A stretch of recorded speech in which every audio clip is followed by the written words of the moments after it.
Hi, I'm Suzanne. Welcome to my historic home in rural Nova Scotia. It's funny because I really want to share with you like a few of the really unexpected things that I didn't expect when I moved here, when I bought this house, and that I find extremely amusing. Thing number one is that I feel like I'm always looking at the ceiling and I'm checking for spider webs. And it's funny because I work in technology and websites and SEO, and I do web checks.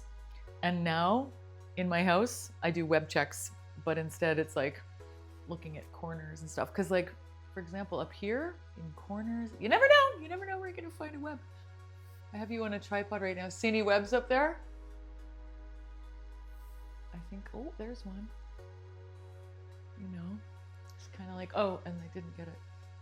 But in the bathroom, cause like what'll happen is I'll be walking along and then like, what's that? It's a web. In fact, sometimes, here's my fridge. Occasionally webs are in there.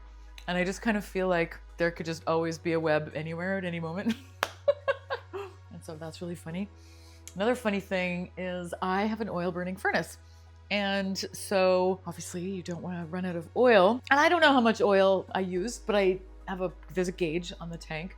So in the summer, you basically don't use any heat. So I didn't check it and that was fine. But then as it started to get colder and the furnace was on, I was like, you know what?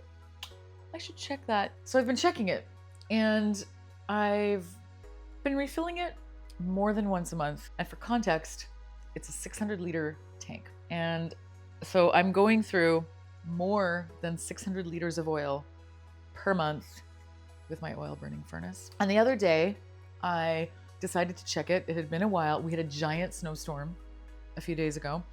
So I checked the oil and it was critically low. I wasn't about to run out necessarily, but it was definitely critically low, but there's snow. So I was like, I don't know how they're gonna get in there, but you know, I need some oil. So I called them a couple of days ago. They said they were gonna come, but they didn't come yesterday. So I called them again today and they were like, yeah, well, we'll try to get there tonight or tomorrow morning. And I'm like, tomorrow morning? Like, so this morning I turned the temperature way down. Like, I don't know if you know Fahrenheit, but my thermostat does not know Celsius. And so I turned it down to like 66, which for me is really low. And then I turned it down even further. I think I turned it down to like 62. I just did not want the furnace coming on because I don't know how much fuel is left. I don't know how quickly it's going through stuff. It's Nova Scotia. It's cold outside. I've got holes in the house. Then I went to the gym and the trainer said, well, you have to clear a path to the oil tank for the people. I'm like, oh my God, of course I do. Like, it didn't even occur to me.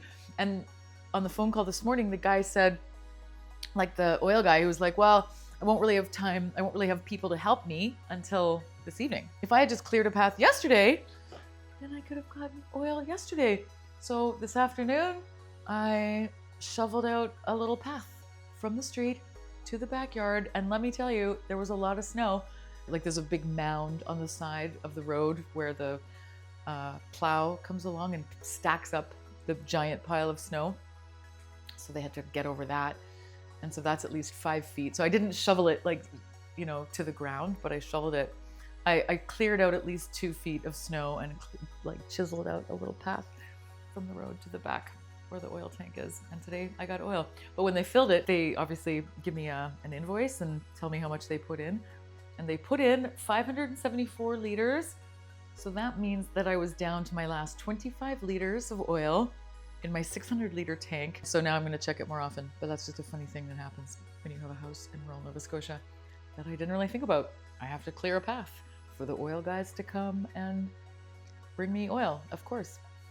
Another funny thing that I didn't really think about, and it's funny because I have a video about a day in the life in Nova Scotia, and it had snowed that day, but I didn't really expect it to snow, or like I just didn't check the weather. And I generally don't mind, but there are logistical things to consider when it snows, which I just didn't really think about. Like, I technically have the equipment.